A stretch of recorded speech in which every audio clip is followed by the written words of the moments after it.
temps de questions, peut-être. Que tu as toi-même écrit, la relève, ça va très pour les échéances à venir, très très importantes, Euro 2021, Qatar 2022. Il y a quand même beaucoup d'incertitudes, notamment parmi tous les noms que tu m'as cités. Il y a le dernier nom que tu m'as cité, qui est pour le coup une relève assurée. C'est Donnarumma, titulaire au Milan AC, fait clairement partie du top 5, top 6 des meilleurs gardiens au monde. Puis il y a Nicolo Barella, Tout à fait. une très grosse saison à l'Inter, mais lui qui a plus de 23 ans, je crois. Non, 23 ans. Ah, 23 ans, tu l'as cité aussi dans ton. Ouais, tout à fait, tout à fait. Okay. Tu m'écoutes pas, mais ça, c'est un autre problème, ça, frérot. Barella qui s'est révélé cette saison avec les Nerazzurri, notamment en Europa League, qui a montré qu'il pouvait justement faire jouer les autres et aussi marquer. C'est lui d'ailleurs qui marque, je crois, contre les Pays-Bas de la tête, pour un joueur en plus de petite taille. Mais sinon, oui, pour revenir sur cette relève, Thibaudot, après, il y a quand même beaucoup d'incertitudes. Regarde Zaniolo, ça fait 2 fois qu'il se blesse au genou. Moïse Kean, il commence très très fort avec la Juventus, très fort avec la Nazionale, il bat des records de précocité. Tout à fait. Après Everton, il se perd là-bas. On pense qu'avec Ancelotti, il va retrouver du temps de jeu, mais en fait, non. Là, maintenant, il va au PSG. On va voir ce qu'il va faire en termes de doublure. Tu m'as cité d'autres joueurs comme Bastoni, ok, mais tout à fait. En fait, ces jeunes joueurs comme Locatelli, par exemple, ce sont des bons joueurs de Serie A. Mais est-ce qu'être bon joueur de Serie A aujourd'hui, ça fait de toi un bon joueur en Nazionale dans une compétition internationale? J'ai quand même beaucoup de doutes quand tu compares, par exemple, cette relève de l'Italie avec la relève que nous, on a chez les Bleus, la relève qu'il y a avec l'Angleterre. Tu sens quand même qu'il y a une classe d'écart. Ouais, Mancini qui cite notamment l'équipe de France quand il dit une équipe qui est en place depuis plus longtemps que nous, il parle de l'équipe de France. Et quand tu sais que cette Italie vieillissante, il parle des équipes nationales qui ont rajeuni leur groupe avant eux. Là, concrètement, pour toi, est-ce que avec les forces en présence et la relève qui est peut-être encore un peu jeune, encore un peu qui n'a pas explosé concrètement, qui est pas assez expérimenté dans les grands rendez-vous. Ouais. Pour toi, l'Italie elle a des chances dans ces compétitions-là, Euro 2021, Qatar 2022? Écoute, là, pour le coup, je vais vraiment répondre parce que là, c'est vrai que j'ai tourné un peu autour du pot, j'ai évoqué que la relève, mais pour moi, en fait, l'Italie n'est pas prête ni pour 2021 ni pour 2022. Mais prenons le cas de 2021 d'abord, n'est pas prête pour la compétition européenne parce que voilà, l'Italie au-delà, en dehors de la relève des jeunes joueurs, quand tu regardes les cadres de cette équipe, et tu l'as dit, c'est quand même des joueurs qui sont vieillissants plutôt. Cellini, Bonucci. Il a 37 ans ou 36 ans. Ouais, Bonucci, il a que 33 ans, mais tu l'as vu l'année dernière avec la Juve. Il était catastrophique. Il a pas. Je l'ai vu il y a 2 ans au Milan, frérot. J'en ai assez vu. J'en ai assez vu pour une vie, frérot. Voilà. Si la Juve était la pire défense de la Juve sur la décennie, c'est en grande partie parce que Bonucci n'a pas assumé, en fait, n'a pas assuré à côté de Ligt. D'Ambrosio, c'est à 32 ans, c'est vieillissant. La seule satisfaction que tu peux avoir en défense centrale, c'est peut-être le jeune Spinazzola qui est en train de faire quelque chose en défense, ouais, à l'AS Rome. Devant, c'est pareil. Moi, je considère que à part exception avec Giroud à la Coupe du Monde, mais pour remporter des grandes compétitions, tu as besoin d'avoir des joueurs qui font la différence. Mais qui fait la différence aujourd'hui en Italie? Est-ce que c'est Ciro Immobile? Est-ce que c'est Belotti? Est-ce que c'est Insigne? L'Italie a marqué 37 buts lors des éliminatoires. Tu as eu 19 buteurs différents. Ce qui te montre bien que voilà, il n'y a pas de leader offensif et c'était pas non plus des grosses équipes. Dans le groupe de l'Italie, tu avais la Bosnie-Herzégovine, frérot, tu avais la Finlande. Ils ont eu des bons. Ils ont soigné leurs stats. Ils ont été deuxième attaque derrière la Belgique, deuxième défense derrière la Belgique, encore, qui décidément est forte, et derrière la Turquie. Et au final, ils finissent deuxième en différence de but avec 34, je crois. Et la Belgique est devant à 37. Donc. C'est pas rien, mais tu l'as dit, il y a la question de la défense qui est fragile, tu as la question aussi des côtés. On va y revenir poste par poste, mais concrètement pour toi, Euro 2021 et Qatar 2022. En fait, Euro 2000, en fait, ça dépend. Quel est ton standard pour l'Italie? Est-ce que le standard que tu mets à l'Italie, c'est ce que nous on a connu dans les années 2000, à savoir l'Italie, c'est dernier carré, voire même finale à toutes les compétitions? Là, demi-finale, quoi, en gros. Ouais, demi-finale. Pour moi, c'est mort à l'Euro 2021 parce que c'est moins fort que l'Espagne. Il y a moins de certitude que la France, l'Angleterre, l'Allemagne, y compris même le Portugal. Après, ils sortiront de leur poule. Je crois qu'ils ont le Pays de Galles et la Turquie, notamment. Pays de Galles, Suisse, Turquie. Ouais, donc ils sortiront parce que le format le veut aussi. Tu sais, ça prend le meilleur troisième, donc ils iront forcément en huitième. C'est pas gagné, hein. Pays de Galles, Suisse, Turquie, c'est quand même un groupe où tu peux vite te faire surprendre, mais on y reviendra. On y reviendra qu'on fera les previews effectivement dans quelques mois sur l'Euro 2021, mais je les verrai quand même aller en huitième et sur un malentendu aller gratter un quart, mais par contre ne pas aller voir la porte se refermer dans la gueule lorsqu'il faudra aller en demi-finale. Et pour la Coupe du Monde, Bah, c'est pareil, en fait.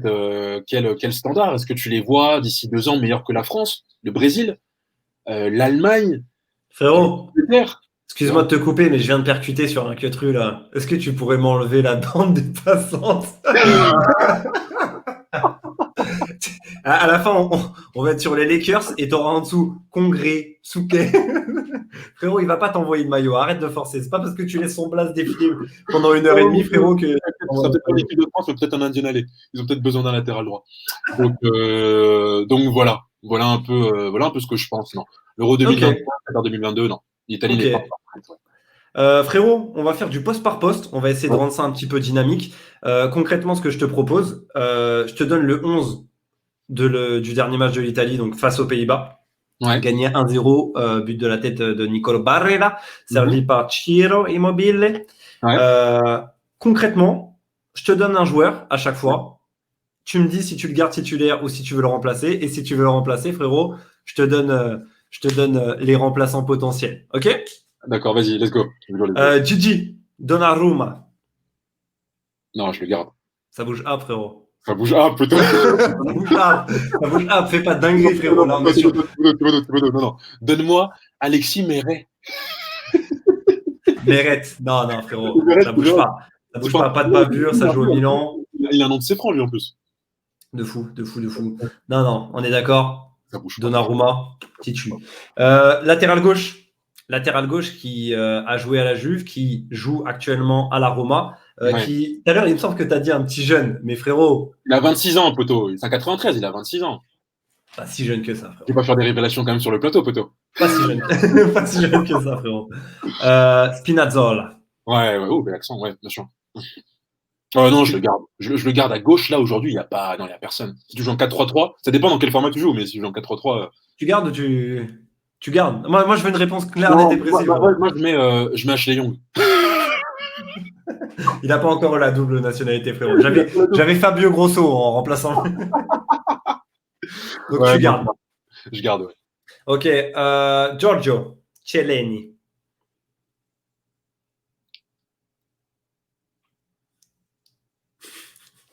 Ouais, Allô? c'est le dernier des vicieux. Allô? Non, il a bugué. Il a bugué. Non, il a bugué. Non, quand je lui ai dit Chiellini, il a bugué, frérot. Il s'est arrêté. En fait, il y a ma morale qui rentre en jeu. Tu sais, quand tu parles de Chiellini, il y a la morale qui rentre en jeu. C'est pour ça que le mec, il est vicieux, en fait. Mais et qui est bien vicieux, c'est pas forcément moralement acceptable, tu vois. Mais non, non, Chiellini, c'est le seul. C'est le dernier des vicieux. C'est le padré, le patriarche. Ouais, je le garde. Je le Sur garde. les deux compétitions ou pas? Est-ce que tu penses qu'il ira jusqu'au Qatar 2022? Non, non, non, non, je pense qu'il n'aura pas jusqu'en 2022. Après, c'est pas très loin, hein, c'est 1 an et demi après, donc, mais je pense pas. Ok, donc Euro 2021, dernière carte et basta. Ouais, c'est ça, ouais. C'est ça. Ok, son compère, Bonucci. T'as des remplaçants ou pas, Bodo? Est-ce que t'as des remplaçants là? Donne-moi des remplaçants. Tu veux la liste, frérot? Alors, alors la liste, j'ai pas grand-chose à t'offrir, mon frérot.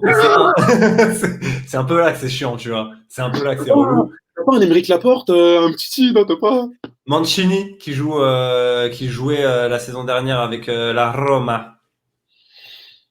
Putain, t'as vu, c'est ça la relève. En gros, pour faire Ouais. simple, Ouais. en défenseur central avec un pied droit de disponible, j'ai que Mancini à t'offrir, frérot. Le reste, c'est des gauchers. Et c'est un peu là que c'est relou, c'est parce que quand tu joues avec un mec comme Giorgio, c'est un peu relou de remettre un autre gaucher à côté. Je vais avec Bonucci parce que c'est le meilleur passeur décisif de son équipe en des éliminatoires. Il a encore ça qui lui reste. Et t'avais qui à gauche avec Chiellini? En défenseur central gauche, j'avais Acerbi Ouais. et Romagnoli s'il revient de blessure. Ah, laisse tomber. À droite, latéral droit.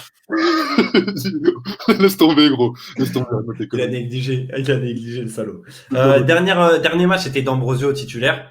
Ok, Là, il a rappelé Florenzi, d'accord. qui était disponible. Et on sait aussi qu'il y a Di Lorenzo Ouais, du Napoli qui peut Ouais. jouer à ce poste-là. Mais Ouais. le dernier match, c'était D'Ambrosio.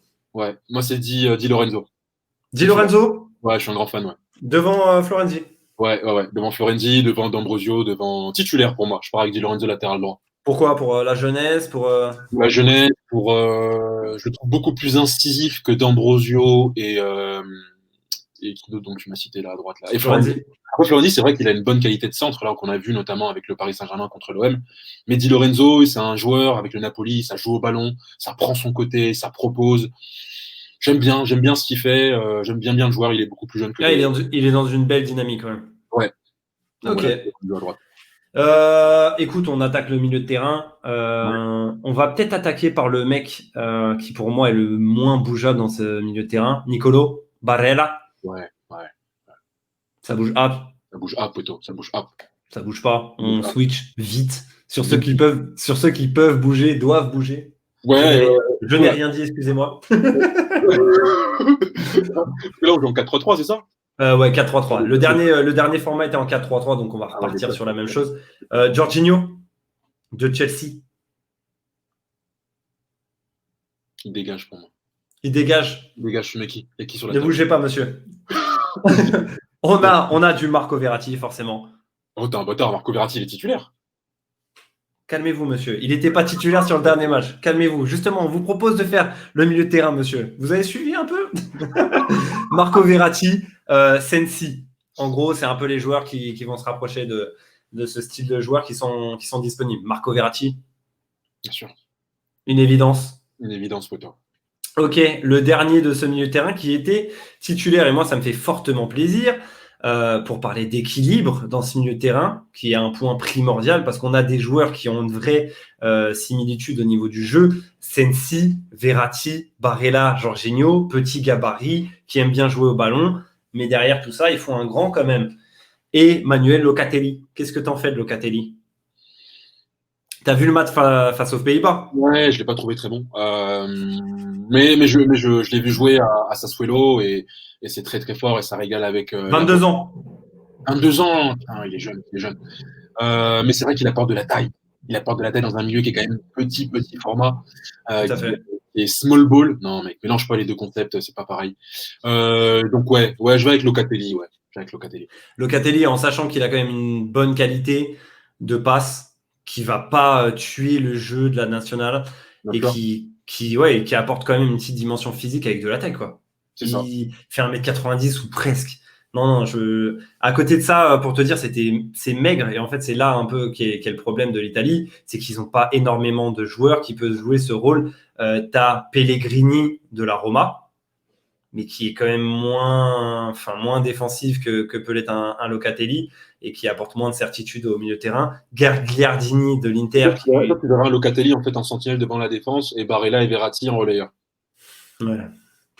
Ouais. Si Jorginho en effet sort du milieu de terrain en tant que titulaire, je vois Locatelli devant la défense et Verratti et Barella sur les côtés. D'accord. Okay. Concrètement. J'aimerais voir l'Italie jouer comme ça. D'accord. Est-ce que ça va se faire, on verra bien. Et en pointe milieu de terrain, c'est bouclé. Calme-toi, mon frérot. D'abord, on va sur les techos. Là, on a un grand béant et on en a déjà parlé, Zaniolo, qui est parti sur blessure. Ouais. Sur blessure, qui est parti. C'est le mec qui est parti en Turquie. Il est maudit, ce mec. Hein. 2 fois, il se blesse contre les Pays-Bas. Déjà, face à quand il était à la Roma, il s'était blessé sur un choc avec De Ligt. Sur le même match, d'ailleurs, Demiral et Zaniolo se font les croisés. Ouais. Et là, il se blesse encore sur les croisés contre les Pays-Bas. Et le mec, il est maudit. C'est moche. Quand il voit l'orange, il fuit. Non. Il va arriver à l'estrade, il va demander de changer de maillot. On joue que en blanc, les frères, mais on joue à l'extérieur. Non, j'en ai rien à foutre. Non, Zaniolo, gros trou, parce qu'il était quand même attendu sur ce côté droit, et même si c'est pas forcément un joueur qu'on a envie de voir sur ce côté droit, mais bon, il joue un peu à la Roma, on lui demandait de prendre ce poste-là en Italie. Qui vois-tu en proposition? Ça va être un peu maigrichon, mon frérot, mais il va falloir faire avec. Les joueurs de couloir, premièrement, Berardi, le plus expérimenté, Orsolini, qui est un peu la jeunesse sur ce côté droit, 2 gauchers, 2 faux pieds. Quand tu sais que tu as envie de donner du ballon à Chielo, qui est un bon joueur de tête, un bon finisseur, c'est peut-être pas la meilleure solution. Et en droitier, qui était rentré face aux Pays-Bas, Moiskin et Federico Chiesa, qui eux deux aussi peuvent jouer sur le couloir droit. C'est pas forcément leur poste de prédilection. Non, je pars avec Berardi. J'aime beaucoup Berardi, même si je sais que c'est pas forcément la première option de Mancini, mais pour l'avoir vu jouer l'année dernière avec Sassuolo, et notamment ce match contre la Juve, il a vraiment un pied gauche. Il a un pied gauche exceptionnel, ouais. Et donc par rapport à ces quatre-là que tu me cites, en plus Moïse Kean, c'est pas un ailier pur et dur. En plus, tu le mets sur son côté droit, sur son pied droit. Si je le mets sur le côté, je le mettrais plus sur le côté gauche pour qu'il puisse rentrer dans l'axe. Orsolini, j'ai pas trop vu jouer. Tu m'as dit Chiesa, moi je suis pas un grand fan de Chiesa, mon frérot. Donc ouais, je pars avec Berardi, ouais. Ok, ok. L'autre côté, Insigne, Ouais, ça ouais, bouge pas. ça bouge pas, ouais. Ça Ou bouge pas parce Mertens. que Ou Mertens. non, ça bouge pas Insigne, frérot. Il y a personne. Non, Il il y y a a personne, personne. gros. C'est Il y a Dalke. personne. Côté gauche, tu vas rigoler. El Shaarawy, appelé J'ai vu ça, plutôt. J'ai vu ça. J'étais le, choqué. le pharaon. Mais tu sais que d'ailleurs, il a chialé et tout, il voulait signer à la Roma et tout. Apparemment, il y a eu des couilles avec les procédures avec la Chine, il n'a pas pu faire son passeport, un truc comme ça. Enfin, un truc de con et tout. Il n'a pas pu se libérer à temps, quoi, avant la fin du mercato. Non, Sharawi, ouais, on réveille on va chercher les morts, là, on déterre les morts. J'ai vu Ogbonna aussi, on va chercher les morts, là. Là, on est en train de kiffer, là. T'es vivant, vas-y, reviens avec nous. Non, respecte, voilà. Une équipe qui va chercher Ogbonna, défenseur à West Ham, mon gars, West Ham, l'année dernière, ils vont frôler la relégation, c'est que tu vas pas bien. Ah, c'est chaud, c'est chaud, c'est Ah chaud, oui, c'est je chaud. m'en fous, c'est que tu vas pas bien, tu vois. Après, tu C'est me diras, chaud. il a appelé Gignac au Mexique. Mais bon, Gignac, il n'était pas titulaire, tu vois. Donc, non, l'Italie, c'est un peu. Bah, tu sais, pour faire même. Je peux continuer ou pas? Vas-y, frérot, lâche-toi, lâche-toi, lâche-toi. Tu m'as déjà Mais- baisé mon plan, de toute façon. Donc, T'avais d'autres questions? non, je déconne, frérot, je déconne. Mais il y a un coup de pression, donc t'avais d'autres questions ou pas?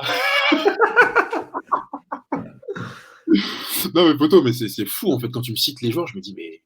Ah, c'est un délire, c'est un autre monde. Il y a un monde parallèle où les mecs ont réussi leur carrière. C'est Ogbonna, ouais, bah frère, il a percé, frérôt.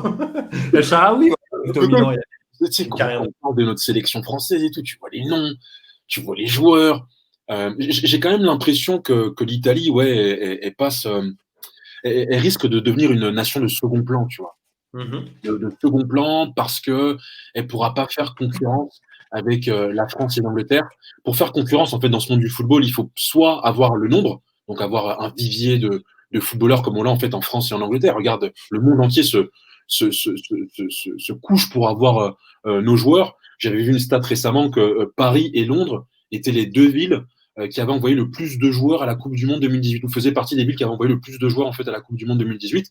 Paris avait envoyé, la région parisienne, 52 joueurs, donc équivalent de 3 sélections nationales.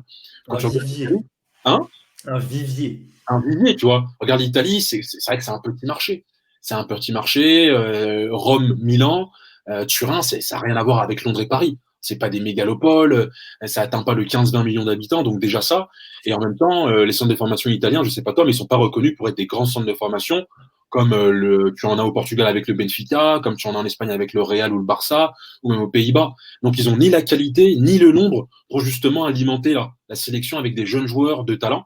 Alors, tu as des réformes qui ont été mises en place là récemment, je crois, à partir de 2014, pour obliger les clubs italiens à mettre dans leur liste en fait des jeunes joueurs et des jeunes joueurs surtout nés en Italie.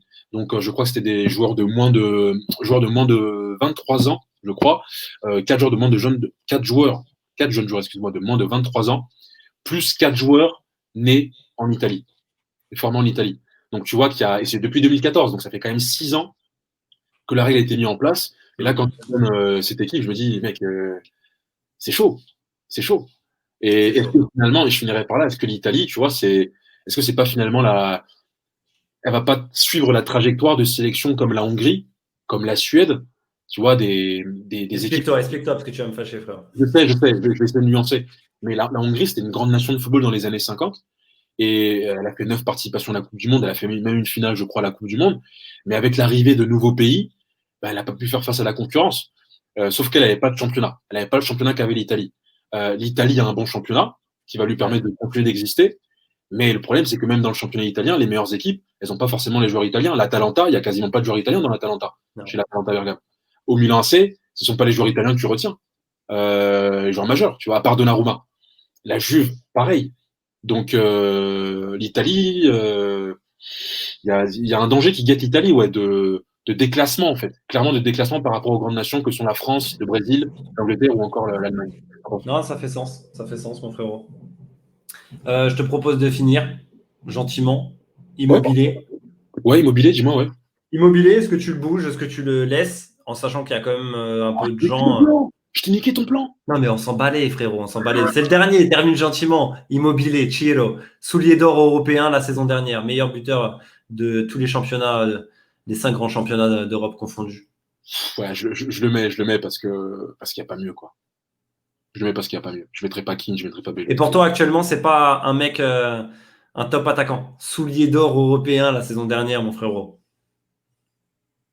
Ouais, ouais, ouais, il a réalisé, mais c'est un peu ça, Turo Immobilier. Il est prophète en son pays, mais lorsqu'il s'agit de sortir un peu de son pays, c'est un peu compliqué. Ok. Donc, qui te fasse mentir en 2021 ou en 2022. C'est ça, il aura l'occasion de le faire. À l'Euro 2021, à la Champions, on verra de quoi il est fait. Ok. Frérot, je te propose pas un dernier mot parce que tu nous as cassé la tête. Mais je te propose pas un dernier mot, frérot. T'en as déjà pris trop là. Passons au sujet suivant. Allez, switch. Oh putain, mec. Mec, c'est. Oh, les Non, pilotes. non, je déconne. Non, mais en vrai, c'est hyper intéressant ce que tu as dit concrètement. C'est Mais, cool, c'est cool. je suis désolé. Ouais, ouais, c'est ça. Mais bon, en tout cas. En fait, on fait un plan qu'on fait l'émission, et là, directement, on s'est mis les bâtons dans les roues. Mais est-ce que j'ai besoin de le raconter en direct? Non, non, mais frérot, non, honnêtement, hyper intéressant. T'as raison. L'Italie, c'est pas, ça forme pas autant que Paris et Londres. Comme tu l'as dit, ils sont sur des viviers de joueurs. Ça afflue tous les ans. Tu vois des mecs sortir. Et là, au niveau de la qualité, c'est pas ouf. La preuve en est, t'as pas un club qui sort des joueurs italiens depuis 10 ans. En fait, si tu regardes la liste des joueurs que je t'ai cités tout à l'heure, c'est à droite, à gauche, à droite, à gauche, à droite, à gauche. Tu vois, c'est des petites pièces rapportées, des gros Tonali, Ouais, Brescia, ouais, tu ouais. vois, Bon. Ça- arraché par toute l'Italie, le mec. Mais frérot, il y a un bon mec italien qui est sorti, frérot. C'est ouf, c'est ouf, c'est ouf. Tu sais, tu laisses une pomme par terre, il y a tous les vautours, tous les crevards qui arrivent. Non, non, non, mais t'as bien fait de parler de ça. Moi, ça m'a grave intéressé. Après, tu me l'avais déjà évoqué en off. J'espère que ça a intéressé aussi les viewers en Mais c'est live. je crois que le joueur italien, c'est une denrée rare, en fait. C'est une denrée rare, en fait. Le joueur italien de qualité, c'est une denrée rare. Il coûte Normois. rush, frérot. Il coûte rush.